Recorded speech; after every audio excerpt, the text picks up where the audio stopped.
Happening today, it is day 4 of the 104th Westside Nut Club Fall Festival, and on Wednesday around 750 kids with special needs got to go out and attend the event. The Westside Nut Club has been doing Special Kids Day for about 40 years now, giving kids the opportunity to play games, ride rides, and enjoy some of the food out there. And as Michael's been saying here this morning, the weather should be perfect if you plan on heading out there today.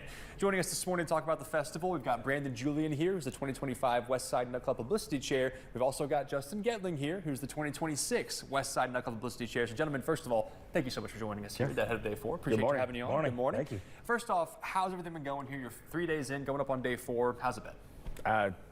It's going pretty well. Yeah, the weather's been great. Yesterday, I know Boost, we're running out of stuff already, so that's a good sign on a Wednesday.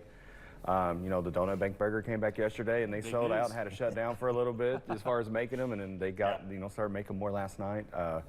You know, it's we're ready for day 4. Absolutely. You guys have had so many events go on already, including Special Kids Day yesterday. So, you know, as far as entertainment goes, how's everything kind of shaken out? I know we saw a little rain on Tuesday morning, but it dried out, thankfully. You know, overall, how's it all gone? Yeah, no, entertainment's going great. We've had a couple of local bands last night. We're going to continue that today from 11 to 1. We've got Shelly Long on the stage, on the Bossy Foundation stage. This evening, we've got a Bourbon Revival band from 4 to 6, Kentucky Bluegrass. And then from 8 to 10 this evening, we've got Howl at the Moon, which is a dueling piano coming in town. So pretty exciting. Yeah, absolutely. We got to talk here about all the crowds you've seen out there. You mentioned their booths started running out of stuff on Wednesday, which is good news there. It's been very, very busy. And another thing with those crowds there, I mean, let's talk the half pot. Hit the 1 million mark a day earlier than the year before. I mean, how are we feeling about that? Things are going well. Yeah, numbers are definitely you know, trending upwards. The online sales seem like it's doing what we wanted it to.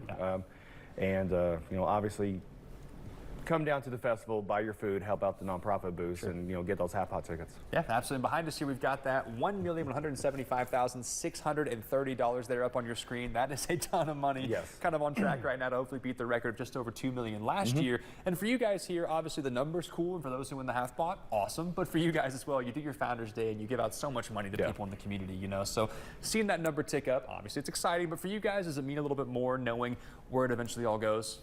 Yeah. I mean, obviously it gives us more opportunity to spread it around for the whole community. You know, obviously we just don't give it to the West Side. It is, you know, a citywide, you know, charity thing that we do as far as giving it out. But it's. I can't speak for Justin, but I know for me, it's you know, like yesterday was Special Kids Day. It was great to be able to have it, to move it, and it's we do flex and then we do move stuff if we need to, so it is helpful. Yeah, absolutely. And then you talked before we started this off, and I know you guys said you guys are probably pretty tuckered out, been working hard a couple days here. And you guys do so much getting ready for the Fall Festival, right? As you come up on day 4 now, only a couple days left here. What's the feeling like? Is it one of those things where you're like, oh, this is great, but I'm ready for this to wrap up and pretty tuckered out? Or is it one of those you want it to go on forever? What's that kind of like?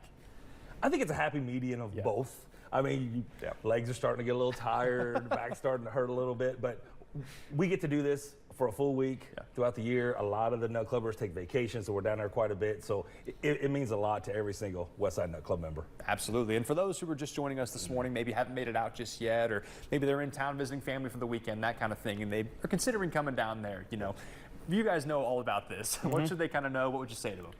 So the half pot booths open up at 10 a.m. As far as in-person sales go. I believe really some of the booths, they start cooking around that time because it does bring a crowd down. You know, lunch will go good. Justin's got entertainment going on. You know, amateur hour will be tonight. And then we're looking forward to tomorrow. We got another good band. Haywire. Tomorrow night. There you go. Yeah.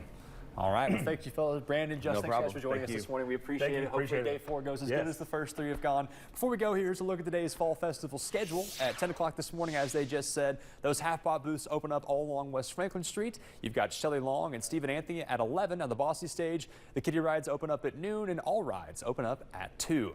After that, there's a packed schedule moving into the evening. At 4 o'clock, you've got Bourbon Revival on stage 2. You've got the USI basketball team intros at 6 over there on the Bossy stage. After that, at 7, you have Youth of the Day High School Edition. You then have Amateur Hour Night 4 directly after that at 7:15. Then at 8, How to Go is closing out the night on stage 2.